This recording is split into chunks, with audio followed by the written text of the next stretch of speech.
तो विद्यार्थी के कितने लक्षण होते हैं? 5 लक्षण होते हैं। क्या इस श्लोक में बताया गया है विद्यार्थियों के जीवन के लिए, बच्चों के जीवन के लिए कि कागचेष्टा बको ध्यानम श्वान निद्रा तथैव च अल्पाहारी गृहस्थ त्यागी विद्यार्थी पंच लक्षणम। इस श्लोक में देखिए विद्यार्थी के 5 लक्षण बताए जाते हैं। इन 5 लक्षणों के संयुक्त जो बच्चे होते हैं वही असली रूप से विद्यार्थी कहलाते हैं, वही असली रूप से विद्यार्थी कहलाते हैं। वो 5 लक्षण कौन कौन हैं? बच्चों ध्यान से सुनना। काग चेष्टा, कौवे के समान देखिए शरीर में फुर्तीलापन होना चाहिए।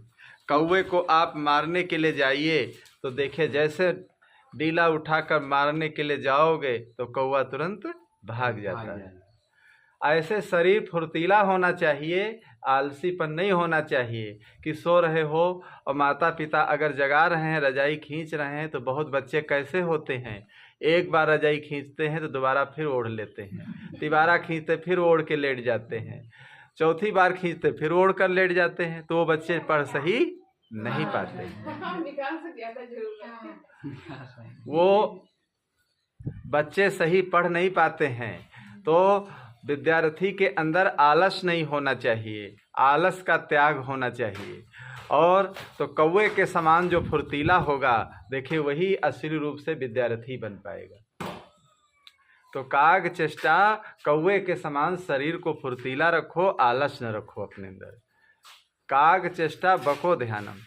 और बकुले से देखिए उदाहरण दिया गया, पहले कौवे से उदाहरण दिया गया, फिर बकुले से उदाहरण क्या दिया गया है? बकुला देखिए कितना सफ़ेद होता है, लेकिन जब नदी के किनारे जाता है और मछली को देखिए जब वो पकड़ता है तो कितने ध्यान से, कितना एकाग्र चित्त करके देखिए वो फिर मछली को पकड़ लेता है।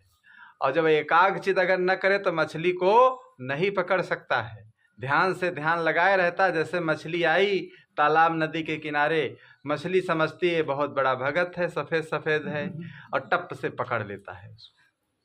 तो ऐसे ही विद्यार्थियों को एकाग्रचित्त होकर के अध्ययन करना चाहिए पुस्तकों को। ये नहीं कि सामने बहुत से ऐसे विद्यार्थी होते हैं, सामने टीवी खोल लिए और पुस्तक लेकर बैठे हैं, एक तरफ टीवी देखते हैं, एक तरफ पुस्तक, एक तरफ टीवी, एक तरफ पुस्तक। वो विद्यार्थी पढ़ नहीं पाते हैं। कहाँ बैठकर पढ़ना लिखना चाहिए? एकांत जगह, जहाँ पर कोई हल्ला गुल्ला न हो, जहाँ पर शांत हो, वहाँ पर पढ़ना चाहिए। एक बचपन की बात हम आपको बताने हैं बच्चों। बचपन में जब मेरा बचपना था तो रामायण का सीरियल जब चल रहा था, सभी बच्चे देखने जाते थे, और दूसरे दूसरे गांव से, टीवी तो कहीं गांव में 2-4 गांव में एक व्यक्ति की होती थी जो बड़े लोग होते थे। तो हम भी रामायण का सीरियल देखने गए। जो बच्चे थे जिनके यहाँ देखने गए थे उनके घर में मेहमानी में एक बच्चा आया हुआ था, वो दरवाजे पर अपना पाठ्यक्रम पढ़ रहा था। 50 लोग घर में रामायण का सीरियल देख रहे थे।